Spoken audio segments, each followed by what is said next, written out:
गांव में रहने वाला एक जवान लड़का इस बात से परेशान था कि उसके मन में हर समय कोई ना कोई नकारात्मक विचार चलते रहते हैं। उसकी मन की बकबक कभी शांत नहीं होती।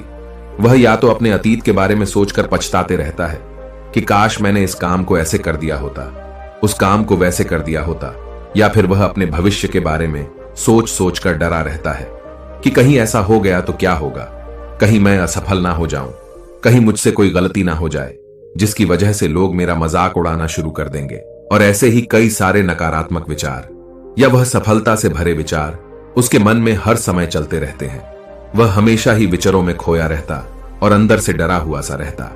फिर उसे किसी ने बताया कि यहां पास के जंगल में एक बौद्ध भिक्षुक रहते हैं, तुम उनके पास जाओ, वह तुम्हारी इस मानसिक समस्या का समाधान अवश्य कर देंगे। वह लड़का उन बौद्ध भिक्षु के पास जाता है और वह अपनी सारी समस्या उन्हें बताता है। बौद्ध भिक्षुक उस लड़के की बात पूरे ध्यान से सुनते हैं और कहते हैं कि तुम मुझसे क्या जानना चाहते हो। लड़के ने कहा, मुनिवर, मैं अपने मन को खाली करना चाहता हूं। मैं आपसे यह जानना चाहता हूं कि मन को खाली और साफ कैसे करते हैं।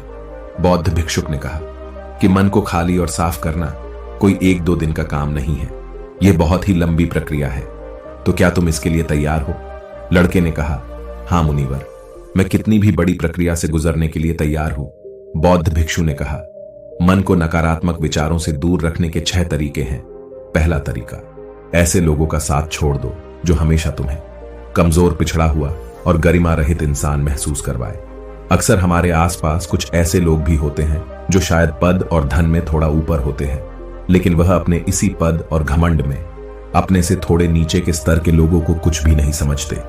वह हमेशा ही अपने से छोटे लोगों को यह महसूस करवाते हैं कि वह छोटे हैं और वह जीवन में कुछ भी बड़ा हासिल करने में सक्षम नहीं है। इसके अलावा कई बार हमारे कुछ मित्र और परिवार के सदस्य भी ऐसे होते हैं जो अक्सर हमें छोटा महसूस करवाते हैं, हमें नीचा दिखाने की कोशिश करते हैं, लोगों के सामने हमारा मजाक बनाते हैं। तो ऐसे लोगों से जितना हो सके दूर रहो, क्योंकि ऐसे लोग होते हैं जो तुम्हारी नजरों में तुम्हारी गरिमा को नष्ट कर देंगे।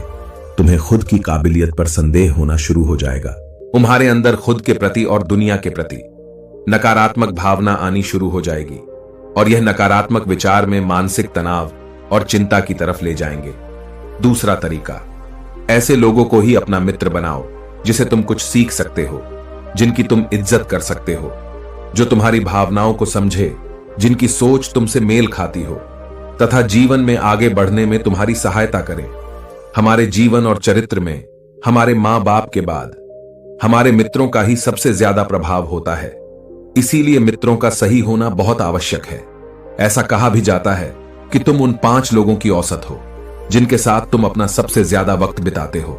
अगर तुम्हारे आसपास के 5 लोग जिनके साथ तुम अपना सबसे ज्यादा वक्त बिताते हो ईमानदार है, तो धीरे धीरे तुम ही ईमानदार होना शुरू कर दो। अगर वह 5 अमीर है तो तुम भी अमीर बनना शुरू कर दोगे। ऐसे लोगों के साथ तुम अपना सबसे ज्यादा वक्त बिताओ। किसी महान दार्शनिक ने भी कहा है कि तुम मुझे किसी भी इंसान के मित्रों से मिलवा दो, मैं उसके मित्रों को देखकर उस इंसान का भविष्य बता दूंगा। हमारी सबसे बड़ी समस्या यह है कि हम लोगों को ना नहीं बोल पाते हैं। हम ऐसे लोगों से भी ना नहीं बोल पाते हैं जिन्हें हम अपनी जिंदगी में नहीं चाहते, और फिर हम ना चाहते हुए भी नकारात्मक लोगों के साथ अपना वक्त बिताते रहते हैं। इसीलिए हमें सबसे पहले उन लोगों को अपनी जिंदगी से ना बोलना है जिनके लिए हमें लगता है कि अगर यह हमारी जिंदगी में ना हो तो शायद हम ज्यादा खुश रहेंगे। तीसरा तरीका, वर्तमान में जियो। भिक्षु ने लड़के की तरफ इशारा करते हुए कहा कि तुम अपना अतीत नहीं बदल सकते, लेकिन तुम वर्तमान अवश्य बदल सकते हो। इसलिए पूरी तरह से वर्तमान में रहते हुए उन चीजों और कामों पर ध्यान दो जो तुम्हारे नियंत्रण में है, जिन्हें तुम आज कर सकते हो, जिन्हें तुम आज बदल सकते हो। तुम मेरी एक बात हमेशा याद रखना कि वर्तमान में रहकर ही भविष्य को संवारा जा सकता है। इसलिए वर्तमान में जीने की आदत डालो। चौथा तरीका, स्वस्थ और ताजा खाना खाओ। हमारा शरीर ऊर्जा से चलता है और हम जैसा खाना खाएंगे वैसे ही ऊर्जा हमारे शरीर को मिलेगी, और फिर वैसा ही हमारे शरीर और मन का व्यवहार भी होगा। अगर तुम कोई ऐसा भोजन ग्रहण करते हो जिसमें खुद कोई जीवंतता नहीं है, साथ ही अगर शरीर स्वस्थ नहीं है, तो हमारा मन भी प्रसन्न नहीं रह सकता। जब स्वस्थ और कमजोर होता है तो मन में बहुत से नकारात्मक और हीनता के विचार आते हैं। कहा भी जाता है कि स्वस्थ शरीर में ही स्वस्थ मस्तिष्क का निवास होता है। इसलिए शरीर को स्वस्थ और मजबूत रखना हमारी जिम्मेदारी है। 5वां तरीका, ध्यान किसी के साथ नहीं, हमेशा अकेले ही करो। ध्यान करने का सबसे उपयुक्त समय सुबह या फिर रात में सोने से पहले होता है, लेकिन अगर तुम्हें आसानी से ध्यान में गहरा जाना है तो रात का समय सबसे उपयुक्त होता है। रात में सोने से पहले ध्यान करने से नींद में भी सुधार होता है और गहरी नींद आती है। ध्यान करने के लिए तुम अपनी सांसों पर ध्यान केंद्रित कर सकते हो या फिर अपने मन में उठने वाले विचारों पर भी ध्यान दिया जा सकता है। मन में उठने वाले विचारों पर ध्यान देने से ध्यान करने वाले को ज्यादा फायदा होता है, क्योंकि इससे आसानी से गहरे ध्यान में उतरा जा सकता है। अगर तुम ध्यान नहीं कर सकते हैं तो रोज कुछ समय खुद के साथ अकेले में बिताओ। खुद के व्यवहार को जानने की कोशिश करो। यह देखने की कोशिश करो कि मन में किस तरह के विचार उठ रहे हैं। जब तुम लंबे समय तक ध्यान करते हो तो क्या अपने साथ अकेले ही वक्त बिताते हो, तो तुम धीरे धीरे कुछ जाना शुरू कर देते हो। तुम्हारे अंदर एक ठहराव आ जाता है, तुम्हारा उतावलापन कम हो जाता है, तुम कम बोलते हो, आसपास की चीजों पर ध्यान ज्यादा देते हैं, जिससे आप ज्यादा शांत और स्थिर रहते हो, जिससे तुम्हारा आकर्षण साहस बढ़ जाता है। तुम सैकड़ों के भीड़ के भी अलग दिखते हैं। और सबसे बड़ी बात, ध्यान करने से तुम्हारे मन में विचारों की तीव्रता कम हो जाती है, जिससे तुम्हारे मन में नकारात्मक विचार कम आएंगे हैं। 6वां तरीका, नए नए जगहों पर घूमने जाओ। एक बहुत ही पुरानी कहावत है, एक लंबी यात्रा आपको सैकड़ों किताबों से भी ज्यादा ज्ञान दे देती है। तुमने देखा होगा कि बौद्ध भिक्षु साल के 9 महीने लगातार घूमते ही रहते हैं।